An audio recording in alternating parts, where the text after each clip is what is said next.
nya adwuma bia etu pa me amenkɔ fana ten ne sɛ so obom tu okumi enti omo pa sesia na omo pam omo ne de to call the spade opam omo nkɔ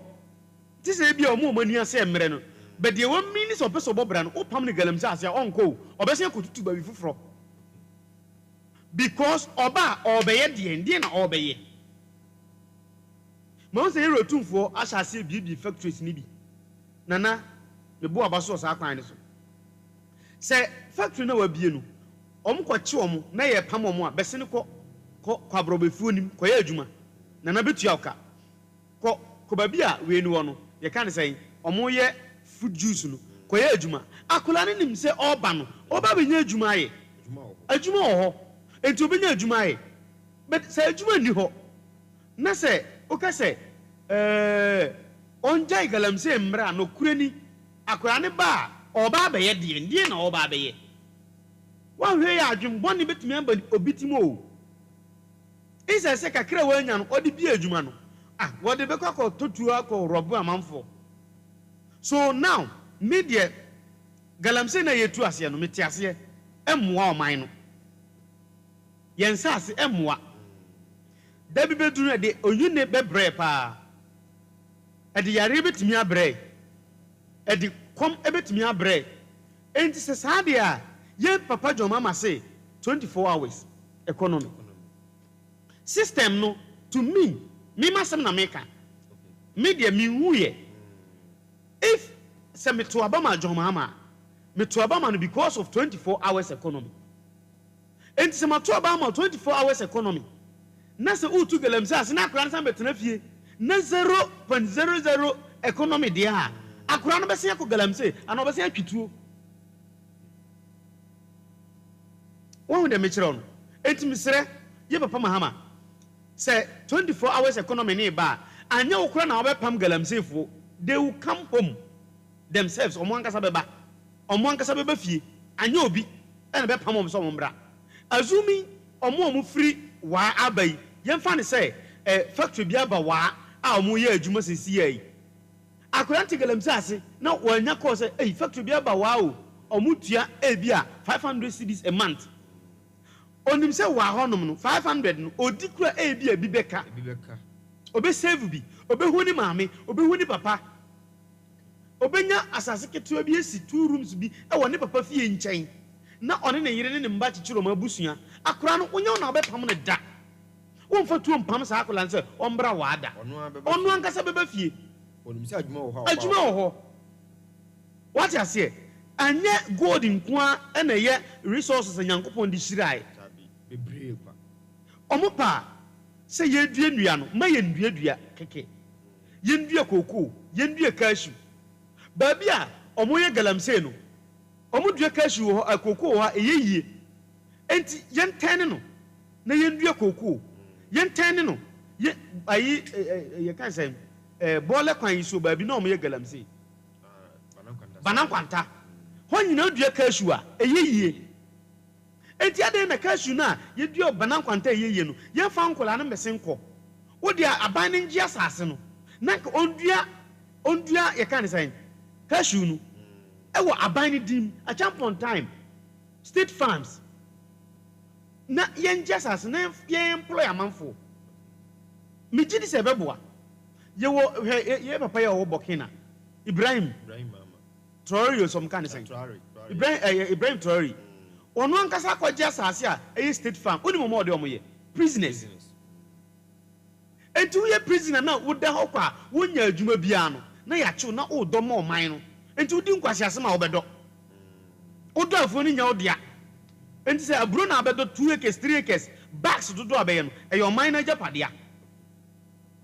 na eye sene say obi be kwakọ da ho anopa kopma nwumre mfaso bia maso yesi ye punish no na aban na sen abọ no ka no wodidi in fact yemu bi susade nenso aban ne manani nko saa ne ma no ho sa aban ne manani nko saa ne ma no ho anka bosia ye gigi no ye nje bosia na no Ibrahim sha se saade ondi obi aka biem ondi oman bi aka enti se ye ma ye ni akọ se ye bobra bi se ye de chichiro man ne dia galamsey ne dia miura ayense mi hwe wano mentimi ntwe mi rotumfo anu ngofo mu da ana mentimi ntwe yero adwoma ma makonta no na no ngofo mu da na mum de meka kire ne se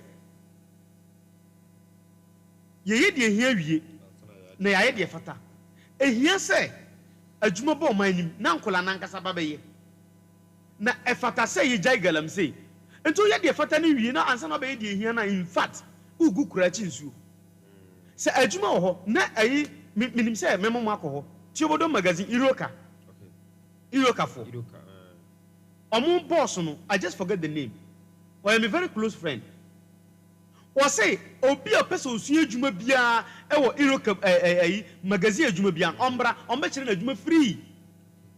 say na ye de kikire oman okọ Tiobodo magazine a omo boss no de ka kire om say Reverend KODIE ne ka asem wo kire say om say usu adwuma ayi free. Just imagine papa ne say obi amesu adwuma entu ye youth e wo tachiman a my say ye di bro nya wi a me hit homo and I'll gather a lot of people on person musu adwuma omusu magazine adwuma e de makomo papa no e wo Iroka garages I wo magazine Tiobodo magazine adwuma bi a person sua no wo biem free and sa akola te say obi pe akesefo bi mu a omusua magazine adwuma awi a omo atoto cars omo eye adwuma sisifie obi ne magazine adwuma na o magazine adwuma engu da engu da bia ka baba da bia ka sai obi di bo obi no obi di pio obi no obi di hwe obi tuna da bia obi nya ka aye eno na omo aya de bia enwuma aye ye enwuma asisisi adan e de amanfo a omo titim di bia wale enti akola hu se papa sumasi galam ye kan sai magazine adwuma ena waya wo de atoka waya wo de sifie waya wo de awale waya wo de akikire na busu ene ade na menko because me ko sua adwuma no Iroka garages for say free dia then I will go meko no wo ko sua sa akola yo be ko galamsey enti say me mako papa no mako ye interview no mo de atoto pages ni so ni nyina ye kwan ye fa so a ye ti galamsey so. But who sorry say munko boni tuo munko chiwe mra munko pamo o pamo no kwai oba sika wanya no odobeto tuo so ototu a me no yeso no de beba but akura ne yem page man in the first place yenya adwuma ma no na akura ne ye adwuma de a me gidi say onye onko say ko na wakọ akoye ye kan say galamsey asai nsuo asai yensase yenkoko ni ejapade no obese no moreover atisem kire say wona oye illegal mining so omukọ ma invite obi minim so oso obeba bedu ha yawada ya odo bedu amfa ntena Pae So na on Pae So no onche omo say sika ye beju anse na wanya akonya akoye legal mining sika ye beju to mi krata no keke no chairman before benye to me krata sika betu enti so ton ojapade nyina onni sika ontimi chairman obekọ enti e wo se mo gu niemam na mo kire mo procedures kwan pa ye fa so a ye mining ye na ye ni ye e de preserve nsuo ni asase eni ejapade se ankoba sa na se obi asore se okwakoye mining sa da bi obkwakọ se nsuo obese ejapade obese niemo papa ade ye yewra jomama o kasa wo program no ase no eye awards night na ase okay o kan asem bi nanu e ba abonte se accident bi asi eye nkofo a ye yewra jomama ku a jomama ate so omo nhwe sa illegal money ho nsensem no galamsey tuwo nsensem no so okay ebinum ekọ baabi omo ko akọ attack miners no bi na omo nam kwa so ko accident sie sure na hwehwemu ni atesama yete ne se eye kuromafo no bi ene sha akiri a omo ayesa e ma accident na si na journalist wom na mpanyimfo omo di illegal man hu djuma no so ebisu wom okay entira yo mama se omo hwehwemu na why be yansa aban be so wonsa se wo ka ho bi no emra ni ubeti nkrofo no me ya saade no to me mechanism yenu in the first place omanya ade because mimi yensem training ebetumi ato moreover me kasa ema oman Ghana although yenduru yanim bebre de be yanso ye kasa ye followers ho na me sande da dom bebre ano enti betimi atome e bia John mama ba no ka say aje KODIE akonta me soro be se ko na ko kasa kire onkofo e mama nkofo nim se me ba no me ba be kasa se omunja galamse then they will block me so be ya unduru ompo na wakasa why ajuma ni ho sankofo na obe gina no aduane sankofo no menim weapons om de ko ye de but assuming some the two ne mane sika ne tre ne fork and knife and the question omo a assuming adentia sa ni pa no wan ko adwuma that day no do you think say senka factory bi o sa kuro ni so ankola eye adwuma wo a anka ombekwa ko brokika ombekwa ko yes ankwasi asem no anka de ungo adwuma ni ho wo de yam that the same factory yam bi gale factory yembie ayi fik ye kan say cha say ye wo adwuma bebre organa ha say numa aban ne betimi abiebie na kamaburu na nya bia ye na ahoto aba omanim madam baako oba me ho e wo lodge mu ho no oba na mbisa chama na ye de adwuma o say meton kuko bi ni zai mi bisa o ye de adwuma be na o ye na meka adwuma o ye na meka wasem o say meton kuko bi ni ada wa botaba na ara say de na ya meton kuko bi ni o say Reverend sika omo missing kuko bi ni o say ane like how so wo call poultry farms for no no man na ode asichiri botton ana mo de ewum bebre botton o she poultry farmers no the man 15 cedis o she bag back one no wo loading the car ma no the kosahwi ana se sirem okoton mo se fertilizer back 50 Ghana cedis botton kitwa no back 50 Ghana cedis nti o de kukoko na senso a koko ne so kama sirem so o de gu mu no bayase a eso kama e organic fertilizer enye chemical e ma sa senso ye rich enti o moto mi kese waton sa de na e de akwakoto e kan say kia nkitwa ni bi kia bongo wo de sisa to nya no de kia kese na load pa no wa just store da na o de nkuko bi ni na gum adwuma be na ya smto nkuko bi ni enti when nyina ya adwuma a ewo ho enti set person no obekọ galamsey onko da yo kwan bebre a ye fa so a ye betimi create nyuma Ghana fo memi ndi prako be Ghana fo di prako pa aban kura betimi di sa adwuma na ba ama amanfo aba benyen mmoa a ye benye state farms a betimi ay na nka aban galamsey ni nye wo de bobom no me galamsey na no chichem na wan kasa train them how to do it properly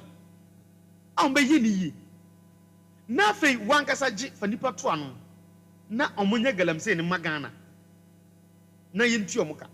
because ye onkrofo ho no ma galamsey no ma fa manfom ye mom nti aban no so betimi ma o ma ye galamsey no e de ama o man Ghana sesi ameti ai metimi aka I stand to be corrected but to me who Ghana say your single good bar but ukọ America goes reserve ye nibi na no he ye baba Tory ko wa hase a or reserve good America ye ntu good ho but omo museum a good ayem ma omo gold reserve che obi a owiase omo ntu good so ho then why ye krum ye tu good no bra mpanifo ye sremo ye nka say ye nim nyansa asen mu but akura tu panyinifo na panin so to akura nanka ye papa ma ha bedu ye nanka ebia ye studio kitwe gold ayemuma obebia ye say Ghana gold no that means you will good but em say nanu se me jemfi ene nkofo mo ba so far be say 1 year ni che say nyuma pa o ma bonti yeso ya beka Africa kra say wo rank ya em say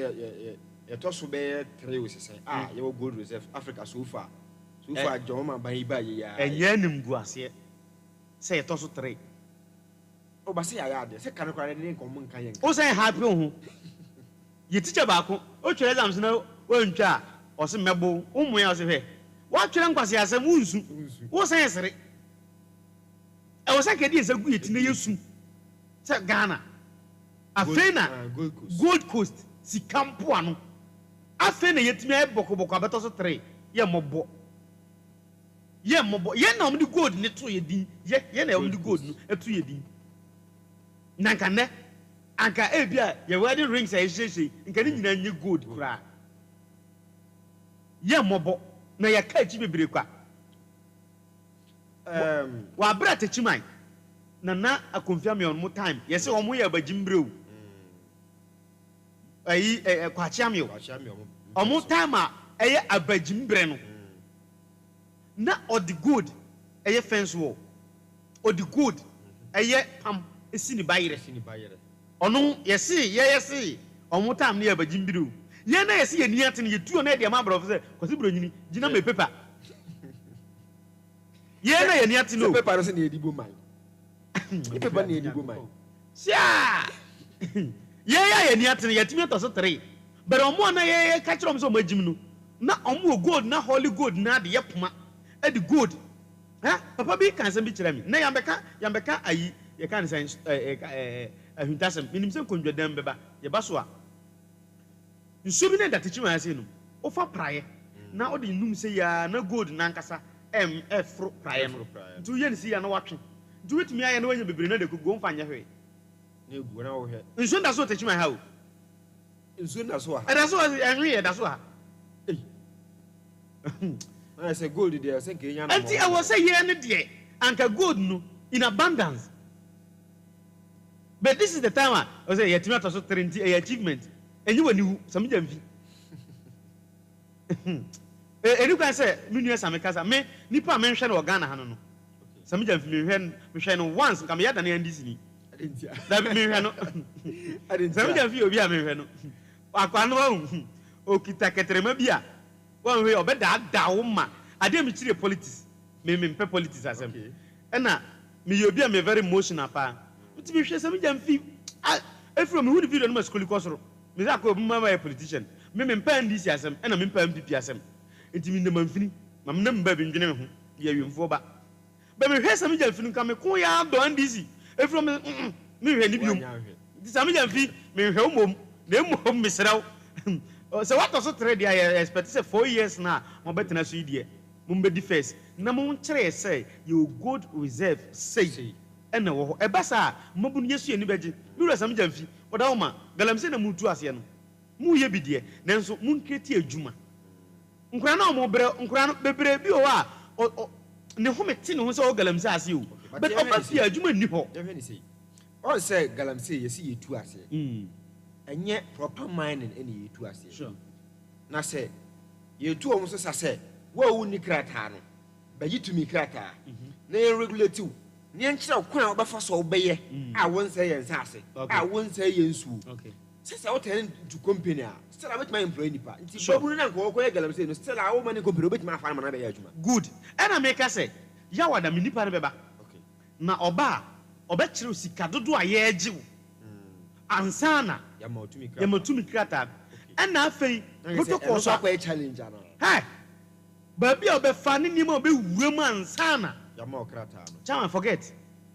se ni nyina se omane be yenta se wo mese yen sa asirinti da bio na sika na omoje no enya nkola sika o na je se enye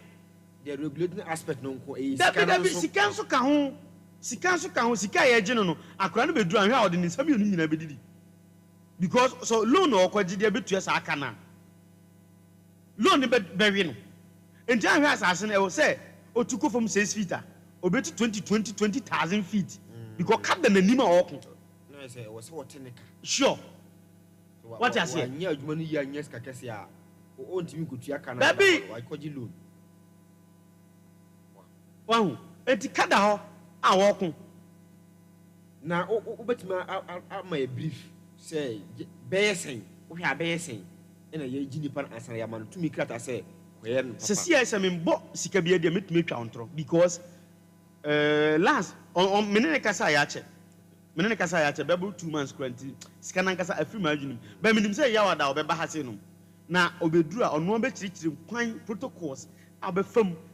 ena Ghana ha yet no se obi nim wa ho ya na wasetena ayeya ade say the wawie school you be say so one na onim no ana one na nim before be nya adwuma okrum ha no I say, Unimo Biano Bias Nimo, the outcome. What's my mobile?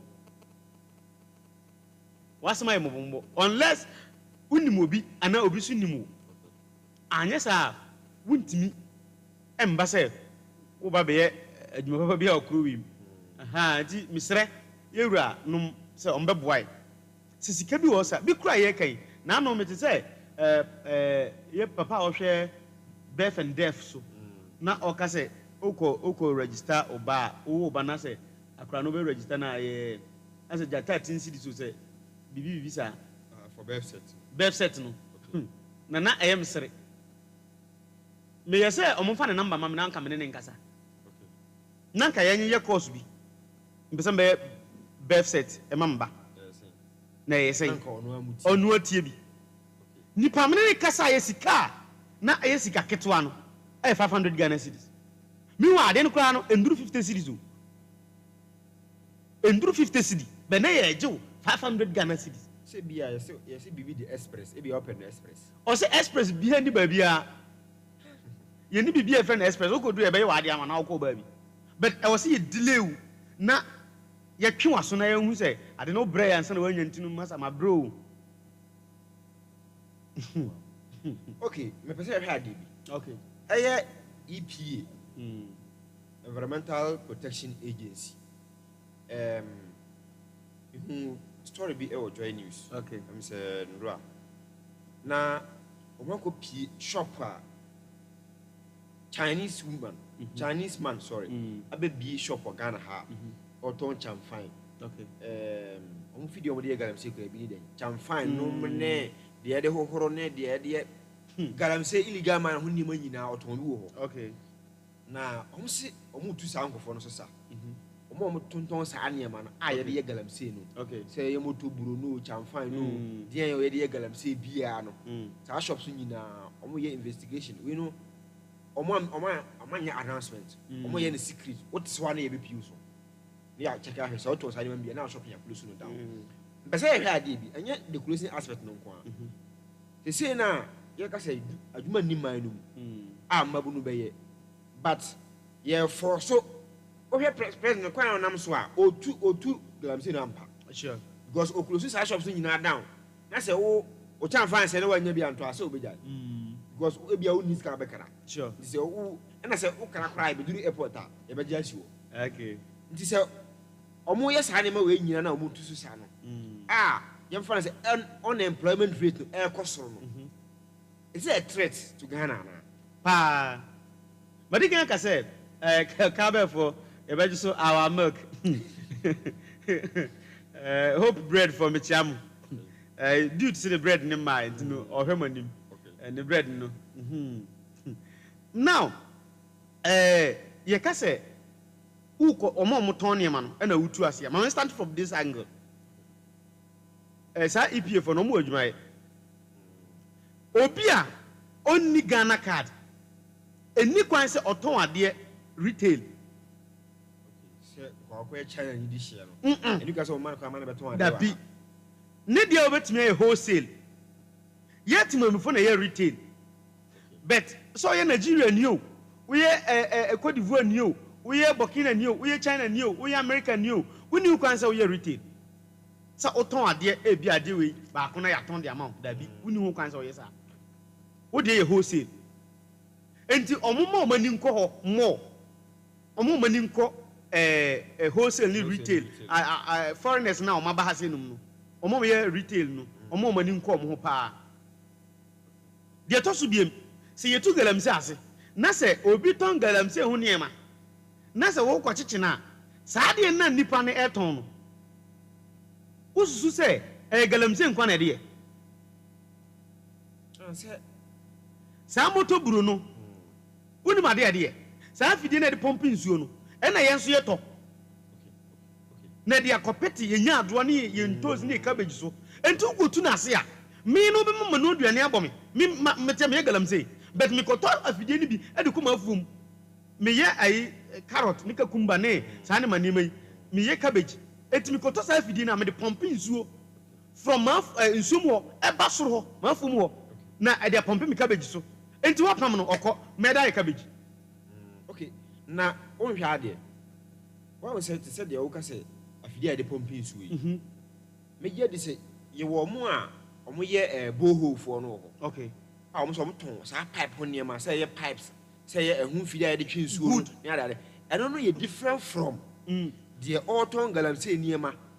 On say galamsey so omo ye nsuo so a omo wade bi wo ho a omo modu si odade kese bi. Eno no omo de horo gold no. No omo wode omo de so wase a eno na be chi gold no. Sure. No omo mfidi a omo de pump ni na bebre sa wulim carpet bi studio like. Enti obi ton sa de we bi abukwa koche na. Dabi. We ya bi so no omo de we ya bi so no omo de o. Okay. Ndi say which carpet here say dem ha bi. Eno na galamsey fo ito. Na say carpet here me omo ton carpet beton we bi. Eno abi na omo to de ko ye galamsey. And this is also good adwuma. We na kwese omo to galamsey no in specific because I don't know what be for galamsey. E say fidie no nko a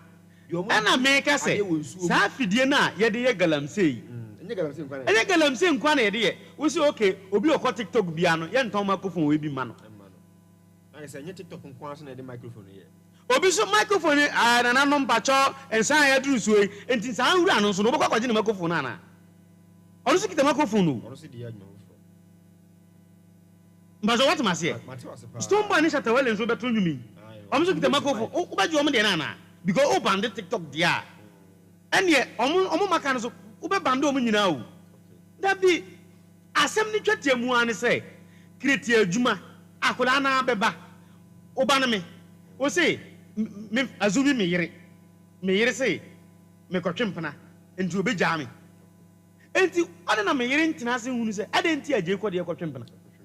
ase bia bibi nkoye enti ade a nkoye na ma me kotwempana no sizi saade no so nya sizi saade na me nkotwempana biem umu maduane ni wona me nda umbu me ni nji ofie me nkwa wonten be ma be na po adwuma na ni nji se obekofie ko hu ne yire obenya kwa nkata ma so ma wapo a ukofie ukwa yire nim. Now the same thing applies to galamsey. When you be a Jew on the Kruma, or because who feel put up to galamsey. I'm gonna book a man for who say I'm gonna kubi, but still or that's what you want. Them on. I'm gonna kubi or that's what you the omu trippy in quite galamsey that. A more trippy a bogu and I be this load go na a jerk kubi yet. But still, obi da so and you na ekum obi no obi gina ho ohoro. Ask yourself why. Okofie onya dwuma bia kombede no. Ade ayira ye de be hye no. Because onya kromfo. Enti de ye papa mo ye se omdi tu galamsey ase no. They are beating about the bush. To me, omugu kura bia chinsuo. Medan na do ma henase. Ono kura no still. Janan nam ne ho sa na nsam te say gofo bia bawure mu onuma na omo ye galamsey odoma inside oba bi metin ho asem ma okoho ne chichi omo nana wan se na ndoma hen de ya ope internet so na ndoma hen pe internet nyina no ana ope social media no still ye de aka no ewo doma ho why adwuma ni ho na ndoma woda wo ma ndoma minim se portrait farm ho pa enti mo ni nko mabunu no de minim se dodo na omkoche omo no mfi doma ho ne mami fa we nwuram kakra na do ma hene sesei oye ma uye babunu a na unni sika de be ya adwuma range no from 1,000 Ghana cedis to 10,000 Ghana cedis now the amount loan interest free fa ko ya adwuma isi hu bia etu ohuru do ma ni aba ya okọ galamsey interest free to say the Gaddafi time na Libya amma loan interest free Divi kura se ma me me yiri nyina betu akọ na yakọtena do ma na yakope loan kakra wi da be adwuma afia ye na yenko ebubo na ma nwumiri na yenko do ma ankopa adwuma bi nye honom ye mamba loans free interest tuatua afi ye mo 10 million se fa ya adwuma 10 million na the amount ye se afi ni nyina no tuatua ne kakra se de wo betua ni bia tuatua na afi fa ya adwuma na ono oyire no womba mundidi hu. Would you imagine? Nipa we, oboko galamsey. Okopede ho. Onko. Etu kase galamsey abo, obehe to onfiu. Odi galamsey yeden. Na do ma hene say, Ubesi dan doma yewo cement ayi a omaye a obitia no woton said ye ton ye de mo factory no ono ade ka ko loadi no de begu ho we babu na besi dan ton sa mo bi amfa interest bi anto so ndi se factory honom no cement omfa no 50 Ghana cedis a doma 50 cedis Ghana cedis enti wanti utena doma no wa mmobra esewa minka se wajimbe esewa enti abrabon no yemamu nyefo kakra aba enti domania abrante onim se okoti koko okoti ni cashew na onye 10 bucks a obetumi ato plot obetumi asifie ne yere so kodwama ode aduane beba enti abrabon no mu aye forma no enti onti se galamse kudomani why because omahye ya omahye ne ya me no kase ne dadua wi emergency center na doma isi no okwako bia no ne nti ebeye kakra no nyame amfa fi a yedi nipa fi kwalebu anase ayi efri honom beba doma na ya behwe no because ye hye bi na san hye ne nyina go through a wa hwe de me kam e besu obi free akra ne de naba doma ase ye hwe no. This is what we want to see. Me macho madawma yen fa ya hemfo no embata amamuo ne ho yen fa ya hemfo no emata amamuo ne ho ye de ombata amamuo ne ho a me gidi pa se ebeboy na ebewie so because situation whereby ya ye be yi ahemfo na firi mu no ngofo ya omko ho a omko kutu galamsey krom wo hene wo ho ohina agya hye ne ho na no me hu video bi a ye do bebo chaskele watuni dem amna donko ana wode ewura sase na se na otu galamsey wow depend ya wo kan se omu gukura chinsu eye yewura John Domani Mahama ene otumfo ne ahwaka omu agya gina mu se galamsey no metu ase no omu gukura chinsu se na wo kan no TikTok for the ombegu ni pani masipa ombegu ese mi fira gosa sa na wan kan simi na masa ya root me the case dem find say it's alleged say was sense ase su fudie awudie nyina piepie sure sa na atesem e kire court nyam prove no guilty enti oguso okokot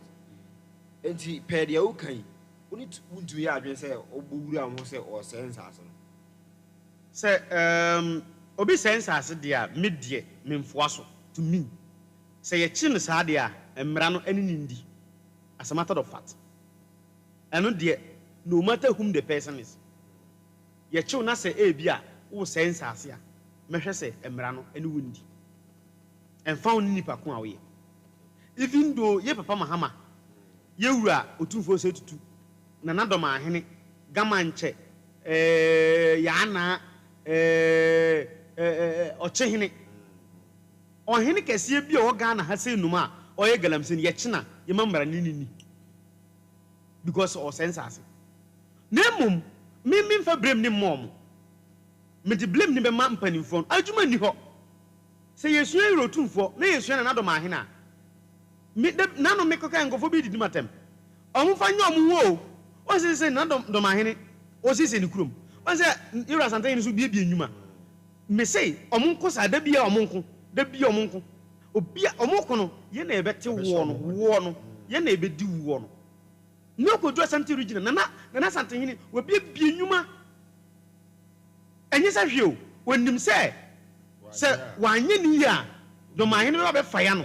doma ahene so nim se o kaza o ndi so no so antoto ni niema ya asantefo be fa ya no asantefo misremo nowadays mun fa ya doma ahene o mun so jansi ni kon so mun ma no hon dere no doma afo mun so jansi otumfo so mun ma no hon dere no se ba sa on tene na konwa so da nanse yom kajagu o musu yi ne ko he ne ya me no kase yeru adoma ahene okoko bie emergency center o ma loans o ye wei na o ye wei nanse yom so jansi yeru otumfo so ko he wa je hectares of land o de dua brobe o ye nyuma ye mpanifo ne yehudi o mope me nka se di o matem dabi me ndi ohini bi atem na mum punch no we not to us on sana punching bonimutum kakra upe o hen de obonimutum ma zen ko ba bia wo ontimi kakasa akra bia bomutum oba sori what I say o de ahye no boko na o de kofie enti wo de wo ponche mo ba sori na o mu bo adwuma mai na yeso ye ho atumi ato enti so hen bi o panyini bi o na se wakwakoye galamse na ya china madawuma mo mambra ni emfa no se we wuntumi ana se o ye hwan sisi a wo gide se wuntumi betima twaje la na se in case a babon te se wadi fo a eni si wo betima je le Rollins dem Ghana ha nipa ye son se nyame Kwame Nkrumah na JJ Rollins president omabako sankofo mienu we omudi mpepa da omudi mpepa free Ghana da what you say why but Rollins na ye kana sam odam Nkrumah ye chini tum ndi se Kwame Nkrumah dem JJ Rollins dem o wuntumi na kan huma mai wani wuntumi na odam ayi se wo bu mbra so nko ade a ye fa mbra ni no because wuntumi nimra wuntumi mbaye political party chairman wa baka chem se wunimra na me kura me nimra mi mobofo a metim ba bi mobrofo a metim ba bi me nimra amaka go tutu fo me se me ye galamse me mfo so se ye nya galamse o be de me kan ne se galamse o mo me ye galamse no ye mpa adwuma mo nye ansa adwuma o sisi na ya be frɛ wa o beka se wonko o beko etie mpa adwuma no wo ho ye pa manfo ho be ye adwuma o wo ma me ankasa na be fa fon afrɛ se yawo adwuma bi abo na wo ma but obeduru sisi a opa manfo yawo o me sisi o me che o mo bo mutu o obeka se ante me be duru adwuma ben na me be ye me ba ante abrabonu mu adin nti e better say owu galamsi ase dan so ba betina fi bebere sa no mayo magin wow yebre no yebre nti mejo last words na topic na die broad very broad nti ye be Pae So akopum say Yesu beba be Pae So akopum say Yesu beba because say even galamsi ana say ya hemfo no a support e wa amanyo sem no say ka si pie mu a eno nko ano e be mateke 900 years nti ye Pae So akopum say Yesu beba nti reverend wa haidie time to time ye ne betwetwe nkomo na ye bugba wura nsenu bebre mu enya ahefo nko a ada political members anase asikafo bi a ye hwese omo so betimi aso ase abo aban amma development a ye pe na akoso bia no e beti asi oso enti ye nkakra topic no broad enti one step at a time reverend German into final words meda ya hemfo na ase na do ma hene ye bi ye rotumfo nso eye bi ahemfo na aka ne ensua omo e basa galamse no na yitu ase no otumfo otu galamse ase pa wabra obi enwuma bebre se nkula no pa mo begu na sa adwuma ni ho a omo nya adwuma nye ntena no otumfo wada roma ona opiaro waya de pa na ye rotumfo nso yewura domahene na ose ade yo agimambadu yewura nso ogbo adwuma kosoa na kita omudim na kokko anim medase adwuma pa nso oye de boa Ghana man yewura jomama nso de mekaka meka ne se ma adwuma mra nse na otu galamsa ase biwa kola no opam no free wasa krupon a obekọ ayi dunkwa onofe asan akotu ode ne fa ha obefa ode ne fa bere adwuma ho nko ade a Ghana fo yom tukwankwa bruchi enye sa hwiu okoye adwuma enti umbaye nkreti adwuma na bi na afei ye wo benda akomo ne ada guys a omukasa fa adwuma bi ho ye mpromo omo nti kakre kita on me kana manfo esere Mr. T abrabo with 150 Ghana cedis 1.5 we any motivational speakers for the NBA met me achro na me wo village na me ba hasenum me ba teach mine na me be gi store dan obi na di store dan ma me na me be dam ndi me be da store dan ni mu an kakra na me come motor work tatam kra na me ba no obe 1 year na ne ma me de na ma me de ne ba na ma me na akra na 7 months me pese obe penalty wa aha na ye de be share another day enti me de 1.5 150 Ghana cedis and start ya ne mi wa adwuma be 5 amanfo ho a wo mu ye adwuma what you say entinu wo nso betumi start bibi saa nkofo we ye motivate yo mo na omo ne youth di nkasa na fe bibia enye kama ana adwuma bia mbabu nu so asua no on try say obe put it into practicals bi mu ye mason form nam galamsase bi mu ye carpenter form nam galamsase emmo man ye nya bibi emfa nso mo man no ye ne saa minim say Ghana be fa ne ntoma pa e de afira. Wow. Reverend Dr. Ajay KODIE. Ma men kan akwa wi. O ai kwabnadu. O so onimi wa gusa. Me nim wo bra. Me sro bra kwabnadu. Me nim wa gusa. Gusa kwa menti odin da. Me sro wadaroma. Aha. Okay. Ebia o de obi sema no. Antima mi Reverend Ajay KODIE. Eye doctor. Dr. Reverend Ajay KODIE. Na hwe komo e wo Pae So. Ediga ka chese topic ni dey abroad. E be bie mo akosise. Yesu beba. Enti kakra ye bunu tot kakra ne ye koyanim me kai say u pie djuma de Yesu a bombodin a one share kwa share mani pa 10 man share mani pa 10 man ya o comment section ase nemu de biara Monday Friday ye Pae So o KODIE TV o yes stream live o Facebook sasine stream live o YouTube KODIE TV GH Numadia a soya say my de Pae So every a KODIE Media Institute, Sasna KODIE Heba, KODIE Media Institute, a courses BTS sports presentation, newscasting, disc jockey, media law and ethics. So now uti a radio mama or call program national or can be said the new media na urban or Eddie Faso, I can't send me bra and publish fake news. Enye no kore na saa nkofo no enche aban ebetu omo so sa intime kanfo KODIE Media Institute ama no onche media law and ethics se asem no ote na se enye confirmed da kwan a obefa so obeka na onkoto aban mani eno ane media law and ethics nya ade bia media law and ethics se be kire kwan obefa so be report news ohumma asem se ye no kore se nye no kore ye kwan obefa so be report no ohumma asem eno ane media law and ethics din kakra ni na asechire nyina no se be ya ohun ko ba asan saa so na KODIE Heba clinic KODIE Heba hospital e wo jima yare bia da osu bia eye Heba say spiritual